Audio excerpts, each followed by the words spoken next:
Welcome in Inside Carolina Live. Inside Carolina's Thursday night, 9 o'clock YouTube show.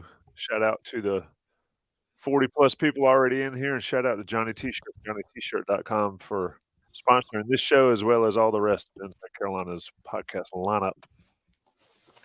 All right, boys. Thursday night, North Carolina Duke women's basketball is on ESPN or ACC network. I got. And, John will keep us updated on the score as we go through. But Ross, come to you right away. North Carolina picked up a win against Boston College, going to, or actually State coming to the Smith Center, which I think is a good thing for the team. But State Carolina week, man. What you think? Where's Carolina basketball right now? Yeah, big game this weekend. I think it's a big one, man. I think State's a lot better than people expected. They're in the top part of the ACC, just like UNC is, and this will be a big game to see where the teams stack up.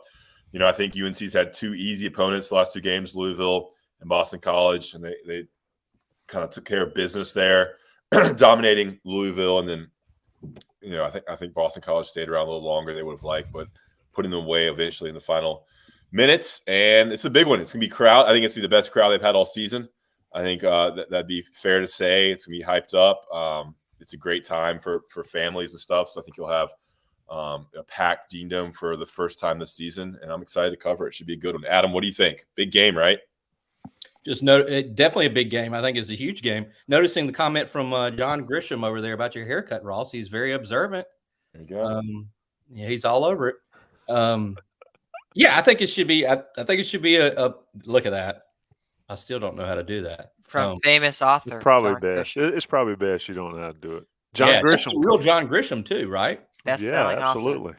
I think we need to get autographed books all around. We could sell those, John Grisham. Go ahead, Adam. I don't know why, but it has been rattling around in my head for a couple days when I was thinking about Carolina playing NC State. When I randomly noticed the Wolfpack, Terquavian Smith and Jarkeel Joyner, his backcourt mate, who were saying, I believe they beat Coppin State this year. I don't know if producer John can look that up, but I caught them on TV saying, we're the best backcourt in the ACC, bar none.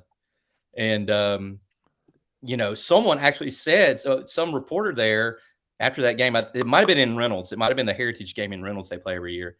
Said, well, there's Caleb Love and RJ Davis over at UNC. And they were just like, yeah, we're going to prove that we're better than them. I don't know why that popped in my head, but I was thinking there could be points of plenty there at the Smith Center on Saturday, the way the Wolfpack scores. And of course, UNC is the top scoring team in the ACC. Sherelle McMillan on the post game after Boston College said defense optional on Saturday, late Saturday afternoon, early evening in the Smith Center. And I agree with that. I mean, look, NC State, what they lose 22 games last year, something like that. They're a pretty good team, and they've won more ACC games already than they did last season. I think they only had 4 ACC wins, and they're 5-3 like UNC, right? I think both teams are 5-3. They're 5-3, 15-4. They're on a 4-game winning streak too. They've won 7 of their last 8. They're 7-1 across their last 8. Yeah, I think they're a pretty good basketball team. Go ahead, Rose. They beat Duke, Virginia Tech away, beat Miami in overtime, and Georgia Tech the last 4 wins. Their 2 losses, they lost to Pitt, just like UNC. They lost to Miami, and they lost to Clemson.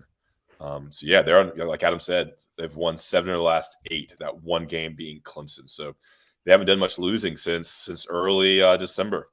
So they're one of the hotter teams in the ACC. I think I heard that on the radio today, too. Do you see Coppin State on there, Ross, when you're looking at their schedule? Yeah, they played Coppin State on December 6th and won 94-72. Was that the Reynolds Heritage game they play every year at Reynolds Coliseum? I don't know why this is.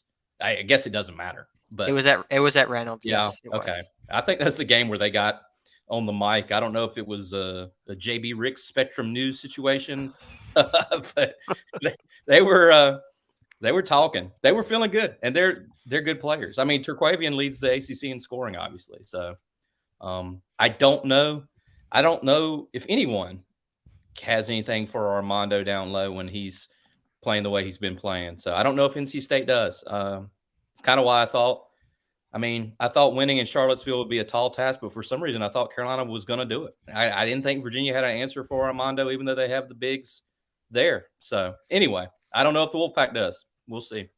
I want to bring up John Kramer's comment here. He says, break out of the slump game for Caleb.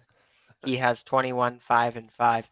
To me, Tommy, that's kind of the story of where UNC's season is right now. I pulled some numbers to illustrate this. On long three-pointers in January, so three-pointers from 25 to 30 feet outside the rim, Caleb Love in January is 4 of 22. That's 18.2%. That's very bad. Meanwhile, his backcourt teammate, RJ Davis, he is 8 of 11 on those same long three-pointers. He is 72.7%. That is insane to me, honestly. There's been such a divergence between how Caleb Love is shooting the basketball specifically and how RJ Davis is shooting the ball. We talked a little bit about RJ's strong shooting last week on the show, but I think any mention of Caleb Love's poor shooting has to be followed up immediately with how well RJ is shooting the ball. And one final stat, it's interesting because in December, the numbers were flipped. Caleb was shooting 47.8 on those same type of three-pointers, and RJ was shooting 21%. So it'll be interesting to see if that kind of evens out as the season goes along, if Caleb can catch fire like John Kramer suggested. But that to me is kind of the biggest storyline of the season where we're at right now. Yeah, I mean, he's got to play. Talking about Caleb, he's got to play better. At times he does other things. He had 5 assists in the first half the other night, but then he didn't have any in the second half. He gets in those modes where I'm going to get mine one way or another. You know, somebody made the comment, and I was about to bring up Sherelle. Sherelle and I talked about this. Is RJ is playing with so much confidence, and it shows. He's healthy. Hubert mentioned that earlier this week on the ACC teleconference. He's finally healthy from the hand injury, and if you're a shooter and your hand's hurt, I mean, you know that's going to affect you. But Love doesn't look like he's having much fun, except when the ball goes in the basket, and I think that's an issue. You know, one thing about it is he's got the greenest light in the history of North Carolina basketball, I think. And Hubert Davis loves him, and rightfully so, simply because if he does not play well, Carolina's not going to do what they did last year. They might not get a chance to do what they did last year. But, John, to your point, RJ has really stepped up. And, Ross, I want to get you in here because RJ's – I think we kind of overlook RJ because we spend so much time talking about Caleb Love. I mean, is that fair to say, or am I just misremembering the coverage? I would say that RJ gets a little bit forgotten just because he's played his whole career with Armando and Caleb, and even Leaky, you know, gets a lot of conversation. But RJ Davis, I think, is the second most important player on this team. Like we've noted, he's been shooting great from three, great from long twos. I mean, he's been scoring at the rim. I thought he really scored at the rim well last year, taking it to the basket, especially in the second half of the season, especially against Duke.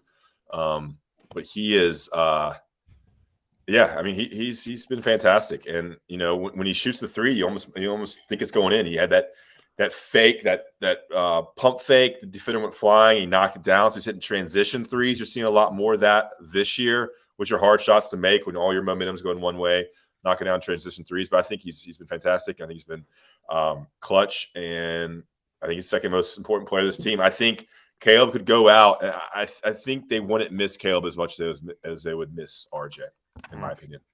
Adam, what do you think? The way they're playing right now, I mean, I couldn't agree with you more. You know, and to what that's an interesting comment that we put up earlier about what Sherelle said. I agree in watching Caleb when he shoots a three, and even when he's on the line. You remember how automatic of a free throw shooter he was at the end of last season. I got the notes here, but I haven't looked it up. I mean, he has missed a couple free throws. He might have gone 0 for 2 in one trip against BC the other night. And he was automatic at the end of the season last year. He wanted to get fouled. If you felt like they got the ball in at the end of the Duke game in the Final Four, you know, he hit a ton of free throws. But you do, you know, when you watch this team as much as we have, you do feel like he's guiding it, you know, trying to guide it in a little bit. He's had a couple of those open, step into it threes off an offensive rebound or open court situation, and they haven't gone down. So yeah, Ross, I'd have to agree with you right now because I think RJ's playing lights out too. And what's crazy? RJ could be a 5-year player. We could have him for 5 years. I mean, the guy's barely 6 feet, if that. I just always thought that Hubert always talks about playing with pace. I've always just liked the pace that RJ plays with. I feel like he's great coming off those pick and rolls where he decides whether to slip a pass in there or keep the ball moving. He's playing really well right now. Yeah, you're listening on the Beat Live basketball women's update. Carolina's up 29-28 in a brutal shooting basketball game, but it's pretty intense out there in Carmichael, and it's packed. You mentioned Reynolds earlier, Adam. They should play a men's game in Carmichael every year. Yeah, that'd be awesome. I mean, and last time they did it was Wofford, and I think that's when everybody was out, and they lost to Wofford, but nothing beats Carmichael. That Wofford game, they had some walk-on who played a lot. Jeremiah Francis started because it was the first game Cole Anthony was out, I think. Yeah, and then wasn't Baycott out too, or somebody else was out? Yeah, it was just brutal. They played out. Storm Murphy was playing at Wofford. The guy who transferred to Virginia Tech, Storm Murphy, was the Wofford point guard then. Ross and I covered that. I remember us taking a selfie up top, Ross. I don't know if you remember my Lord. That was where the love affair bloomed. Let's talk about, and the names popping up in the chat, and I think, I say we sometimes forget about RJ, but DeMarco Dunn has looked good to me this year. And quite frankly, I figured he would be in the Dontrez Styles role this year and would be out the door as soon as possible. And he's certainly flipped that script, and people comparing him and Trimble and all. I think Dunn's your best guy off the bench at the moment, Adam. What do you think? Couldn't agree more. I mean, you saw how glowingly I went in on DeMarco after they played Louisville. I beaten a team that hasn't won an ACC game. Let me write 1,200 words of DeMarco Dunn. Yeah, I mean, I think the way it's constructed, what would you say that DeMarco and Puff would be your top two options off the bench? And they come in together, it seems sometimes. I don't know where Jalen Washington slots in there, but yeah, I mean, DeMarco, he's got some long arms on him too, and I feel like you've seen lately he gets a running start sometimes on the offensive boards, and he is up there above the rim. That was me again. He's up there above the rim, but he was vital. I mean, there's no way UNC should have been losing at Louisville. And I'm sure that game would have worked itself out. But he was vital in getting Ellis slowed down last Saturday because he had scored 11 of Louisville's first 15. And he was cooking RJ and he was cooking Caleb. And Hubert was pretty hot with both of those guys early on. And then they put DeMarco Dunn on him and he slowed him down. He can really move for 6'3" or 6'4". Pretty athletic guy. Yeah, I think he's athletic. I think that's what really stands out to me. I mean, he flies in for rebounds. He seems he has a little bit more explosion than some of the other players on the team. He's kind of forgotten. We didn't talk about him at all in the preseason. I think we even, John, when Adam and I recorded those preview videos, we even didn't do one on him. I think because I was just like, how much is he really going to play? So it kind of shows you how forgotten he is. I'm not sure if I ever talked to the guy. So it's good. It provides more depth at the guard position. He could be a guy who competes for a starting job next year, and it's good to have someone to come in at that guard spot. He has a little size, like Adam said, and the athleticism they need. I think UNC needs more athleticism. They haven't recruited athleticism, I thought, in a while. Like trying to think of the most athletic players in the last couple of years. I'd put Caleb up there, but outside of that, I can't really think of anyone. I think Seth is definitely one now too. So Nasir Little. Is that too far back? He was Nasir and Kobe were pretty athletic. Dontrez Styles is athletic, but he is. He is mired on the bench. There was a moment in that Louisville game that I starred in the old notepad where they got out on the break and DeMarco threw a very sweet bounce pass up ahead to Dontrez, and Dontrez dunked it. And I was kind of like, it's kind of like how DeMarco and Dontrez were linked together last year. DeMarco, Dontrez, DeMarco. You always said them together. But I was like, dang, when you bring guys like that in off the bench, I would like to see UNC run more. They're fresh. You got fouls to give. Go take some risks, for steals and things like that. Have we gotten to the point now where they're using the depth more? They're using the bench more? Is Hubert leaning more on that bench than it was at the beginning of maybe the first 15 games? Well, they have had to, obviously, with the Pete Nance injury and Armando obviously getting hurt at UVA. And I had a note leading into the BC game. I figured up a thing. It was kind of cool where, let me see, Puff, DeMarco, Jalen Washington, and Seth Trimble all had scored either season or career highs in the 4 games that preceded BC. So you kind of had a guy hitting like his best mark ever in the 4 games leading up to the BC game. And then the BC game, Pete Nance came back and nobody did anything off the bench. So, it was trending that way. I think, Ross, they had averaged 22.7 points off the bench leading into BC. Somebody mentioned in the chat, one thing in the chat, and we've talked about it, if you listen to the post games and you listen to this show and other shows recently, Hubert Davis is pure NBA, hot hand / matchup substitutions. It's not, as Greg Barnes said before, it's not like at the 16:38 minute mark, Puff Johnson is coming in for somebody. It doesn't work that way under Hubert. And what's interesting, and Greg and I recorded Next Level with Evan Mayakawa earlier today, and it'll be out tomorrow. Folks need to check out his website, and we talked about it a little bit. Look at the lineups and which is the most effective lineup for North Carolina. Granted, substitutions in lineups is a very small sample size with Hubert Davis, but DeMarco Dunn, Seth Trimble's name, they show up a lot in place of somebody. Go ahead, John. Yeah, I was going to make one more point about Dunn before we shifted off of him. I think it's important to mention he's very efficient. And said another way, he doesn't need the ball in his hands. So when you look at someone like Jalen Washington, his percentage of possessions used, percentage of shots taken while on the floor, it kind of rivals the usage level of like an Armando Bacot or Caleb Love. Essentially, Jalen Washington is shooting the ball a lot, but DeMarco Dunn doesn't really need the ball in his hands all that much. His percentage of possessions used is 11.8, which is lower than any of the starting 5. Yet he's really efficient. He scores at a pretty good clip. He shoots it at a high percentage. He gets to the free throw line. So that's another really valuable thing that you get from Dunn.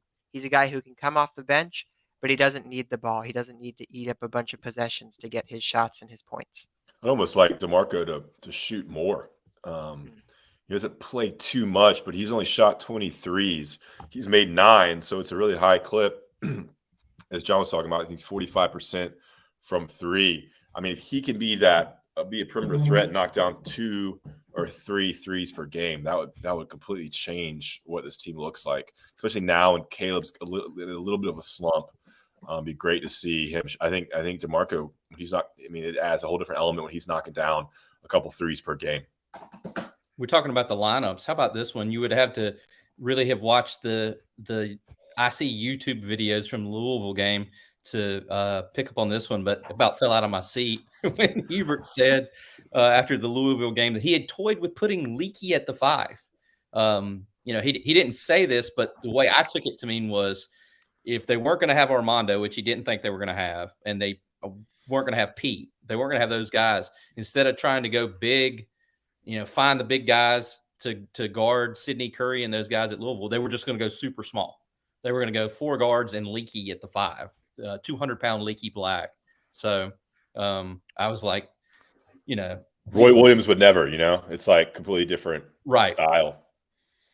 Right. Yeah, I mean, you got to do it wins. I don't mind if I'm not sure about Leaky at the 5, but I don't mind the 4-guard lineup if you include like Leaky would have been the point guard for Louisville on Sunday or Saturday. Roy wanted him to play point guard. Yeah, Roy that was the goal at first. Yeah. Yeah. And when he was in high school, everybody was like, "Oh my God, Magic Johnson, 6'9" point guard." And we see how those mixtapes work.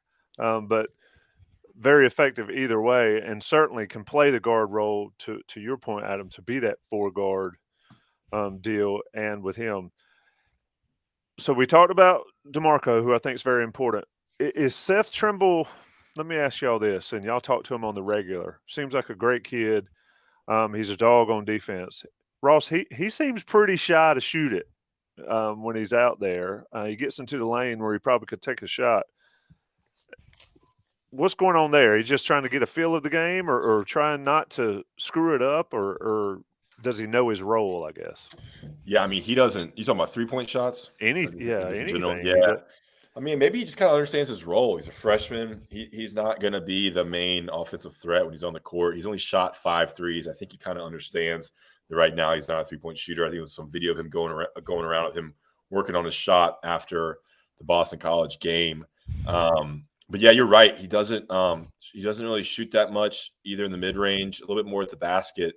And maybe that's just him understanding his role, that he's not the offensive threat. There's other guys who would probably make the shot more than he would. And he hasn't played as much now that you have DeMarco emerging and you have Pete Nance back in, which kind of switches the whole use of the bench.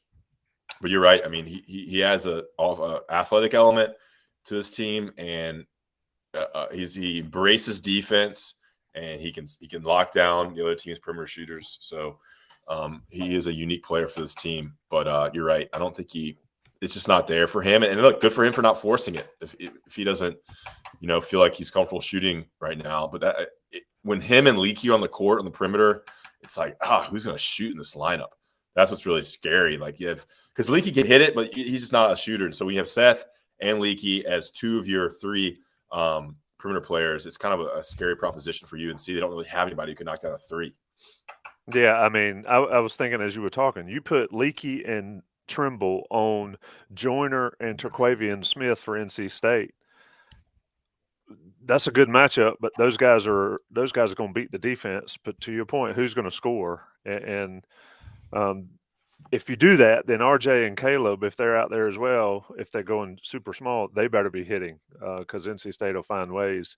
You're listening on the Beat Live. It's about 9:23 or so. Carolina is up 39-31 with 30 seconds left in the third quarter. Nice. This is a little behind, I guess. Who's your favorite player, Adam? Who's your favorite player on the women's team? Utsby. Doing the dirty work. I like them. But I tell you what, I think Duke didn't score for the first 8.5 minutes or 8 minutes, and Carolina was only up 10 or 12 nothing. It was brutal start. It's picked up a little bit in the second half. Deja Kelly on the foul line now. She's about to make it 41-31. So good results so far over there in Carmichael. What else? Armando Bacot, we don't ever talk about him anymore either because he just continues to be a monster out there. Hey, couple questions, and I didn't hear it. If y'all ask it, I didn't hear it asked. Is he healthy, Adam? I mean, that was a nasty ankle sprain against Virginia, and none of us thought he would play the next game, and he was out there. What's his health status?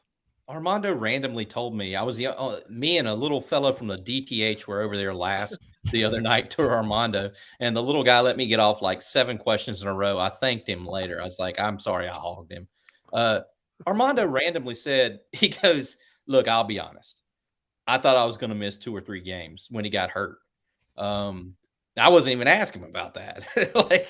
I guess he wanted to make sure we knew that he said when he got hurt originally at UVA, he was hoping he would be back for NC State. So there's no way he was near 100% at Louisville, but much like he said when he checked back into the Duke game in the Final Four, he said, F it, he wanted to play. He said after the Louisville game, he was thinking like, I might not ever play here again. And I love playing here because they boo us. So, I was saying to Ross the other night against BC, the Tuesday night game, I thought he was moving pretty well. Like I thought he had some pretty good bounce to him. And that is one tough sucker, man. I mean, yeah, he's a tough dude. I think he'll be remembered as one of the tougher guys, just how much he gets hit, all the fouls and all the injuries he's gone through at the Final Four, a couple injuries already this season. And he's got a couple of records coming up. Did you mention that, Adam, already? I had not said anything about the records, no. Adam said that Bacot told him that he wanted to get a bunch of rebounds against Boston College so he could break the rebound record against State because they play at Syracuse after that. He's going to break it in the next 2 games. He's 16 to tie, 17 to break it. He got 16 rebounds against Boston College. So if he gets 17 against State, he'll break it on Saturday in the Smith Center. Otherwise, he's probably going to break it at Syracuse because he gets 10 to 12 at Verse State and then another 10 at Syracuse. So that'd be one thing to definitely track. And then he tied Billy Cunningham, the double-double record at 60. So the next time he gets double-double, he'll break that record. So he's going to have 2 huge records. I think those are records that show consistency. They show, I think, rebounding is an effort. It's a 1-2 stat and desire stat. So it just shows you the kind of player he is. That's pretty cool. I mean, he's going to – Adam, you were going through the numbers with me today. What's the – compared to Hansborough? Yeah, Ross and I were talking about it today. Ross and I are good friends away from work too, if nobody knew that. So we talk work and we talk, life.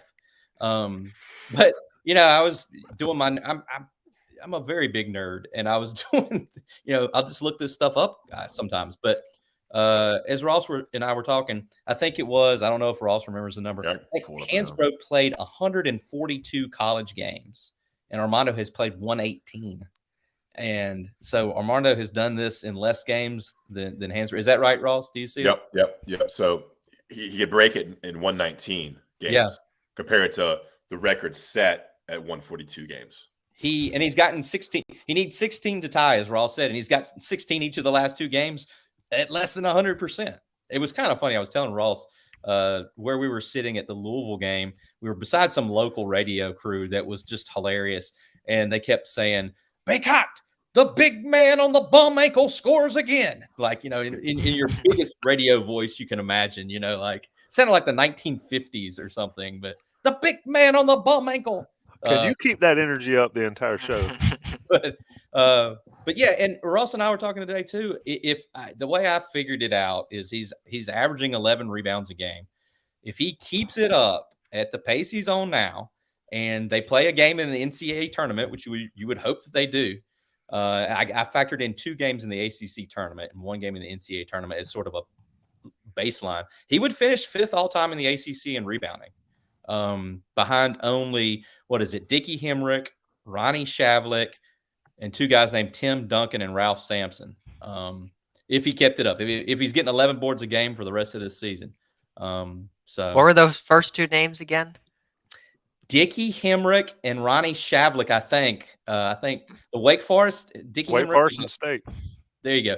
Ronnie Shavlik, who Shavlik Randolph was named after. You remember? His granddad. Yeah. That's cool. I didn't know. Yeah. That. One thing about Baycott, and I'll say this, and then I'll get out of the way for John to take over this show, is Baycott, not physically, but he reminds me of Julius Peppers in this way. When I was covering when Julius Peppers played basketball, it was back when we used to get to sit on the floor, and Julius Peppers rolled his ankle so bad he scuffed the top of his high top. And I was like, I would be dead, because it was back when I used to be able to play a little bit of ball, and I would be in the hospital or, on crutches. And he didn't even flinch. And I asked him about it after the game. I was like, did you roll your ankle? He's like, yeah, I think so. Didn't even affect him at all. Baycott's the same way. I mean, Baycott did it. Remember his freshman year? Oh, yeah. After they played Oregon in the Bahamas, he was dominant. They go to, I believe, Ohio State, or maybe played Ohio State in the Dean Dome. It was at UNC. He rolls it to the ground, and he didn't even flinch. Now, it affects his athleticism a little bit, and obviously he was hurt last year in the Final Four. But that dude is a beast on the glass, but he's got some ankles made out of rubber, and it is fascinating to watch, and that's why he's going to set these records you guys are talking about, because he don't miss games, and in his entire career for Carolina he can't, because he's really the only guy. Go ahead, John. Yeah, I think that's kind of where I was going to end this segment too. Like, just think about his legacy. This is the legacy that he's leaving in Chapel Hill. I was sitting in IP3 the other day, and they had a cool graphic. I'll have to tweet it out, but it showed the dean's list, and it looked like it cut off around 2009, 2010. So you kind of all the regular suspects that you would think are on that kind of poster are on there. But I think he's kind of earning his spot on that list. Whether or not that means his jersey's in the rafters, I'm not sure exactly the criteria there. But I feel like just the way that he's played and the way he's carried himself, I think he's earned his spot on that list. Tommy, do we want to get an ad break in? Yeah, Ross, do a Johnny T-shirt read, man. You haven't done it in a while. Let me say one thing. About Baycott, yeah. So I mean, he is chasing the jersey to get honored, and I think his best chance will be ACC Player of the Year, which I think he's right there right now. I mean, T-Baby, Taquavion Smith is up there. Who else, Adam? You watch more ACC ball than I do. The Clemson kid, Tyson from Clemson. Yeah. PJ Hall maybe from Clemson, Hunter Tyson from Clemson, Isaiah Wong at Miami. I mean, so the key will be UNC keeps winning, but he's got to every game, like the Virginia game really hurts him because he played in it. Yes. So his per game numbers dip because he played 1 minute or whatever and didn't get any stats. And so it really affects the numbers that the common voter sees. So he's got to, I mean, you think he'd be pushing, the double doubles to start rolling out here. And it's interesting to see how he chases after rebounds against State to try to break that record against State. So those are two things to keep in mind. He could also get second team All-American in a couple of different publications, and first team All-American would also get his jersey honored. Okay. Johnny T-shirt and JohnnyT-shirt.com. They're our sponsor. As we look at the score here, 42-31. The UNC women are up 42-31. Johnny T-shirt is our sponsor. Sponsors podcast, all of Inside Carolina's podcast. We appreciate their support. If you're getting sweatshirts, jackets, jerseys, T-shirts, hats, make sure you head to Johnny T-shirt and JohnnyT-shirt.com to get your stuff right on Franklin Street, a local independently owned company. And if you are an Inside Carolina subscriber, you get the 10% off discount code. So head to the message boards, get the code, and then get 10% off your order. It's all on Franklin Street. They have great customer service. It's local. It's independent, just like Inside Carolina. So it's a win-win. So check it out. Johnny T-shirt and online at JohnnyT-shirt.com. A couple national ads. We'll be back with more UNC talk here on The Beat Live. Welcome back. So on The Beat Live, Carolina, I believe it's Duke's got 33 now. We're talking about Baycott, and there's a lot of questions in the chat. So let's fire one up, John. But the main question is, how do you get him more shots? I think he had 11 shots against Boston College.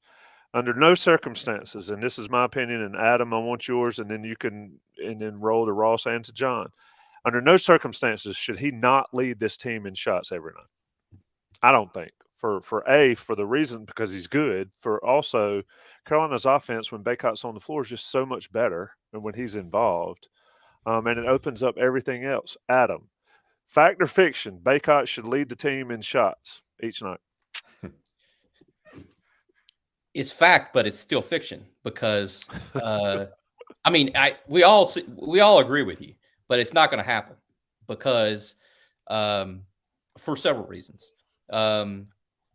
They have some other guys that get some shots up, but also, we all watch the games. Also, shout out George Jenkins in the chat. Appreciate you. Everyone doubles Armando for a good reason. So, the way teams play Armando is they're going to try to get the ball out of his hands, and he has to sort of oblige them by dribbling out, passing out of the double teams. I mean, he's just not going to be able to score over the double team. He has figured out that running the court, which he's been doing well, and crashing the glass and just staying active. Here we go. There we go from the orange shovel.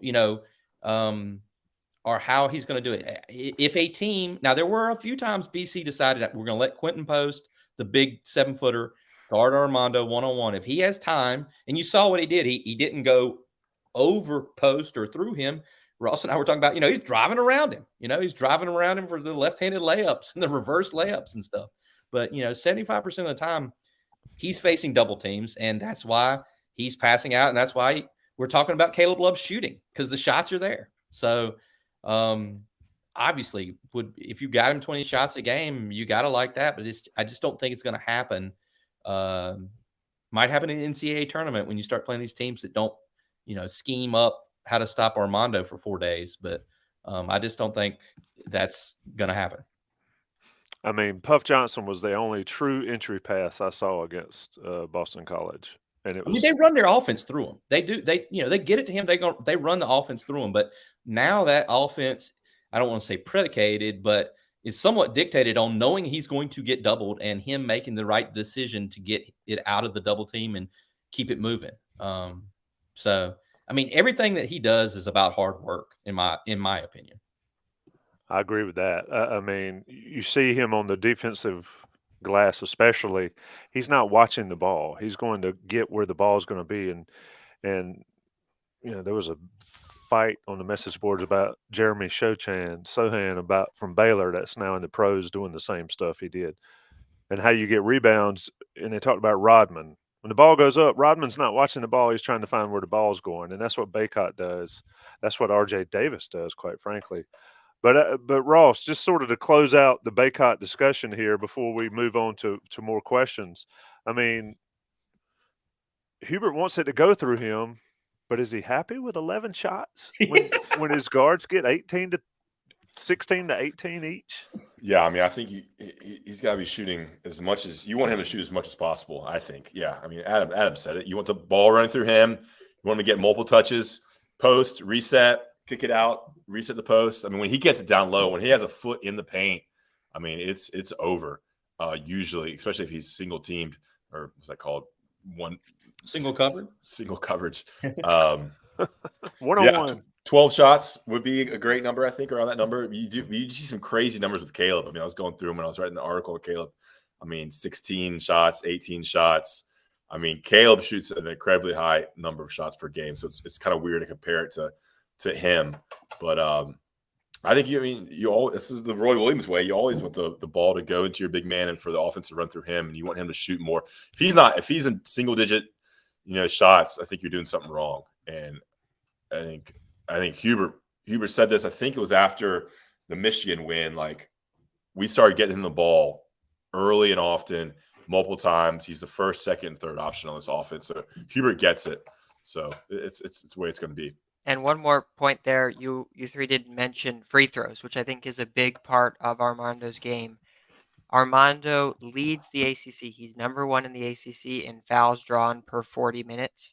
So feeding him the ball allows him to get to the foul line as well.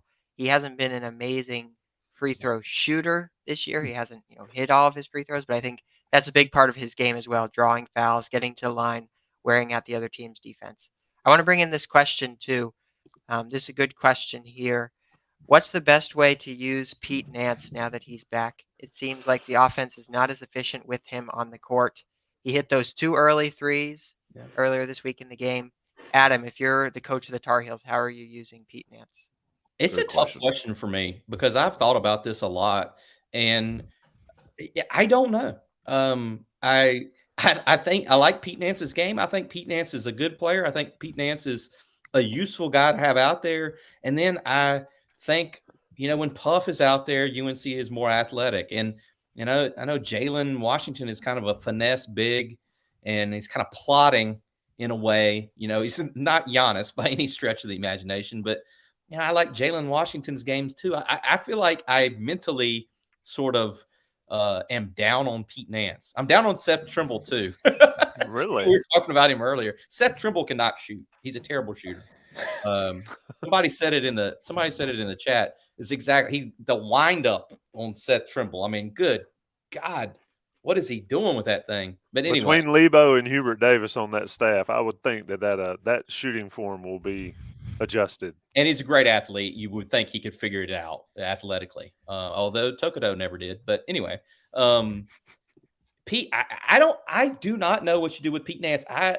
We thought earlier in the year, one of the many good things about having Pete Nance, in addition to his experience and his basketball intelligence and all that, is that he'll be able to play the 5 when Armando goes out. Armando will get a blow now, and it won't be like when Brady Manick was trying to play the 5 last year. Man, y'all have seen it. When he's at the 5, these teams go after him. Mm-hmm. I mean, they go right at Pete Nance, offensively, because they don't think that he can guard the other team's 5. He couldn't guard Quentin Post the other night. And I think Pete Nance is a great dude. Like, I enjoy talking to him, but I don't know. It's a work in progress there with him, man. Yeah, he can't guard the big dudes, and he's not athletic enough to guard a stretch 4. He is slow. He's got lead feet. And look, I remember he spoke to us on Tuesday, and when he got up, man, he walked out like an old man. He was holding his back. He's hobbling out. And, you shouldn't have those kind of You shouldn't walk that way until you're in your 30s. He just looked like an old man hobbling out here, and he's 22, 23. That's how you're walking, Ross? Is that how yeah, you know? when you turn 30, you start getting sore in places you don't remember getting sore in. Remember 28, the bowels changed too. Things changed there for me. But Pete Nance might have been the juice cleanse. One more note about Pete Nance too. Kind of like one more note about the juice cleanse. One thing you don't really want to mention this, but you kind of have to think about it. I mean, Pete Nance 100% is leaving Chapel Hill once the season's over in April or May or whenever it ends, March. You know that Jalen Washington will probably be around next season. You know Puff will be around next season. Someone like Brady Manick came in last year for 1 year, but he had an elite skill. Obviously, we've talked about this a million times. He was an elite shooter. It 100% made sense to play him as part of that Iron 5 unit. But if you take a guy like Pete Nance and you're halfway through the ACC slate and he's not bringing an elite skill and he's kind of banged up a little bit to begin with, at what point does Hubert Davis kind of take stock of his roster and say, hey, I'd rather go with Puff Johnson at 90% of the play because I know I'm going to be developing Puff for the future versus Pete. You know, and again, like you said, Adam, by all counts, a great locker room guy. I think he would understand something like that. But that's probably a trade-off that Hubert certainly would never articulate something like that, but maybe he would think about it. That ain't happening. I was going to say, Hubert Davis is going to play. Who gives him the best chance to win right now? That is a well-reasoned and thoughtful and logical take, John. But, I mean, Hubert ain't going to do that to a guy that he brought in, like, for 1 year. You know, when UNC got him, he's the missing piece to the championship puzzle. I mean, when you advertise this show with John Bauman says that Hubert should bench Pete Nance. Hot take. Yeah, I'll clip that and put it on the YouTube. Yeah, that's good. That was a good little rant there. No, I was thinking that. I kind of agree. I mean, yeah. But Pete Nance brings some stuff. He's tall, like Adam said. He can sub in for Baycott. He can do a little rebounding. He's gonna have to. He needs to score more if he's gonna kind of carry his weight, because otherwise he's a liability on defense. So he's got hit the 2 threes. That was great. He's got to chip in on offense if they're gonna have the liability of having him out there on defense. I do think he provides a little leadership. You always see him talking to Caleb and RJ. Like he's like a father figure out there. Like, come on, guys! Let's huddle up. He's a great dude. Even the threes, though. Carolina's best win on their resume right now, I can't say it, is Ohio State. Yeah. They don't win the Ohio State game without Pete Nance. Yeah. We're banging on him, but he's had some moments. I agree. I will say this, and this is when you get older. If anybody says this about you, it says more about the person saying it. But I agree with John Kramer on he's just a little too nice on the court sometimes. You love dogs, don't you, Tommy? I love. I follow your Twitter. I can't say it on here because I don't want to put bad language out there, but I love dogs. We'll just call it that. Is that Rick Ross, or was that really the dude's profile pic? Oh my God! It might not be his real name either. Rick Ross. That's awesome. We love it. Thank you, John, for joining the show tonight. We love it. But yeah, I mean, does look like Rick Ross. Elbow somebody in the face once or twice, or Brady Manick handled business. He got kicked out of a game doing it, but have a little anger issue in there and go from there. But I think Nance's value is important to this team, and I agree with Adam. Hubert ain't gonna do that. Nope. He's not gonna send that guy to the bench because there's good in him, as what's her name said in Star Wars. Anyway, look at this though. I mean, Pete Nance couldn't even bend down to pick up basketballs a couple of days ago. Coach, I'm ready to get back in there. Okay, you're starting. Like, I mean, it's just that's what's gonna be. And even the threes, didn't it kind of look like he was a little stiff on those shots? It kind of looked like we have watched him. We have watched him like we watch football warm-ups for people that are hurt. I mean, I'm telling you, I have seen him a couple of nights not bend down to pick up a basketball near his feet. Dontrez has been picking up balls for him and giving them to him. I mean, he won't bend down. Oh, I'm not going to bang on somebody with back spasms because I had them. I'm just saying, like, I don't know. I mean, you saw the heated back brace he was wearing the other night. That thing was pretty high-fangled, or is it high-fangled? Highfalutin? Thing was there you pretty go. fancy, wasn't it, with the light bulbs and everything? High society. He was wearing that during the game or after the game? On the bench. When they were on the bench, he would Velcro that thing on. I got to pick up one of those. Any more questions in the chat? The women are, somebody said in the chat, they're trying to blow it. They were up 10. Now they're up 5. It's a close game. It's right. With 3:47 left. Yeah, it has gotten back sloppy. Shooting percentages, I would not have bet the over on Looks this like one. a rock fight. Yeah, I mean, I think we've covered everything basketball-wise. Jalen Washington gets hurt in warm-ups. No, shoot around. Shoot around. Like, even worse, maybe. Unbelievable. Did he step on a manager's foot or another player's foot? Because that manager would be like, you're done. Anything left, John? We might get out of here a little early. I've got one stat ahead of the UNC NC State game. I think the key thing to watch, in my expert opinion, free throw attempts. UNC is number 1 in the conference on free throw attempts over field goal percentage versus the NC State defense, which is last in the conference in allowing free throws. So that's kind of the pivot point for me. That's what I'll be watching on Saturday is, can UNC get to the free throw line? I'm expecting they will be able to because NC State gives up a lot of free throws. I also have a hypothetical. I have a hypothetical question for everyone. We've got some time here. I can throw it out there. All right, I have a scenario. Let's say aliens invaded the Earth and they have to play a basketball game. You have to pick 5 basketball players. The only rule is they have to have played for UNC and they're in their current form. So if like you pick Raymond Felton, you get Raymond Felton right now. Like big Raymond Felton? Yeah. So that's the kind of the trade-off. Do you go with Walker Kessler at center? Do you go with Armando Bacot at center? Can we pick a starting 5 for this hypothetical basketball game? Oh my gosh. You should have sent this out early so we Yeah, could think about I it. have no notes on this. I mean, Michael Jordan's on the team regardless of what he is. You want 55-year-old Michael Jordan? Yep, 100%. I'll guarantee you he'd still whip some of these young guys. All right. Pick somebody, Adam. You're on spot. Ross, you too. Kobe White. Mm-hmm. You can Harrison have Kobe Barnes, Theo Pinson. Mm-hmm. You can have Cole Anthony. Yeah, you could have Cole Anthony. You need a big. Who's your big? Tony Bradley? Harrison Barnes, I would say, right? You could Cam put Johnson. Cam Johnson's good. I think Cam Johnson and Harrison Barnes at the 3 and 4. Someone said Psycho T. That's interesting. How good a shape is Tyler Hansbrough? Psycho T is 37. I think he just had knee surgery. Oh, he is 37. What? Hansbrough's 37. Yes. Yeah. Jesus. I'd throw Day'Ron Sharp in there, maybe.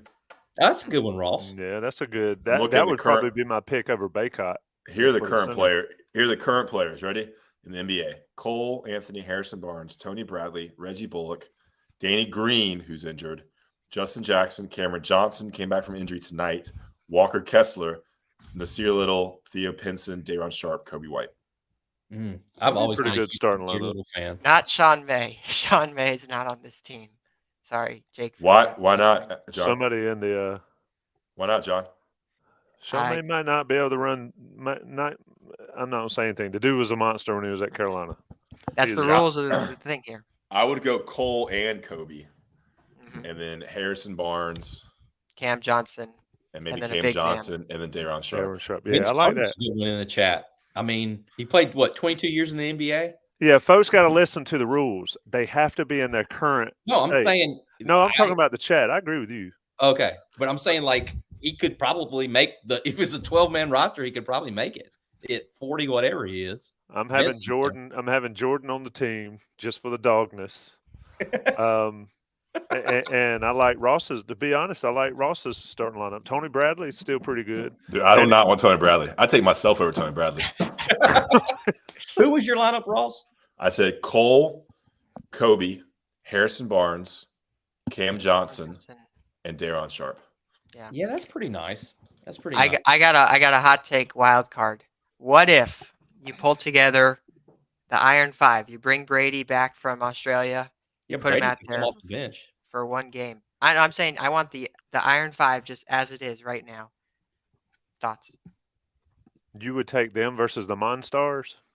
Well, yeah, I know you probably would want Cam Johnson on there and Harrison Barnes, but the other interesting debate here is big man because Walker Kessler is in the mix. I think Armando honestly is in the mix too. If it's one game, Walker Kessler's tearing it up in league, or at least at times he does, which is interesting because I don't know. It's a good discussion. Hey, send in your assignments, folks, on the message board thread when we post this story. Send your assignments in there, and I'd be interested to hear Sherelle McMillan's take on this as well. Anything left?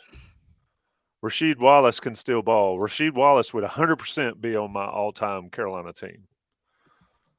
Because that's one of those guys that would dunk on you and tell you about it and yell at your mama after he dunked on you. I love that guy. There was some game they played against NC State back in the day. I swear he dunked on Todd Fuller like 12 times in Reynolds. And Todd Fuller was like a lottery pick. The guy with the crew cut. I remember him. I swear he dunked every shot he made. And, screamed too. Like, just, it was wild. Yeah.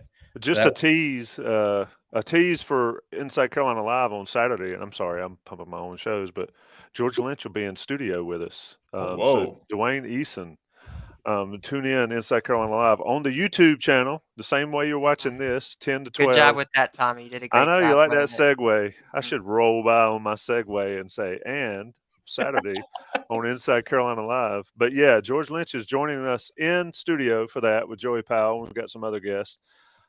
Interesting discussion, boys. You got me thinking though.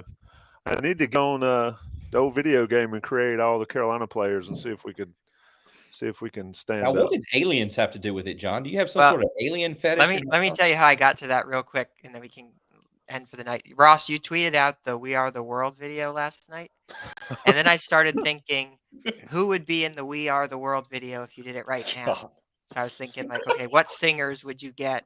We're still alive, and then this is great discussion. That's what led me to this. Nice. I would love to have these type discussions, but folks get mad when we don't talk about. I got an email, and shout out if you're listening to this show. I got an email that said we need to get right into it. We take too long to get into the show when we start. What? He's like, it's got to be 5 seconds or less, or you lose your audience. And I'm thinking when we started this show, 5 seconds in, there was 3 people in here. And now there's 160 some. So I think we got it figured out a little bit. Guys, it's been fantastic. Carolina women up 6.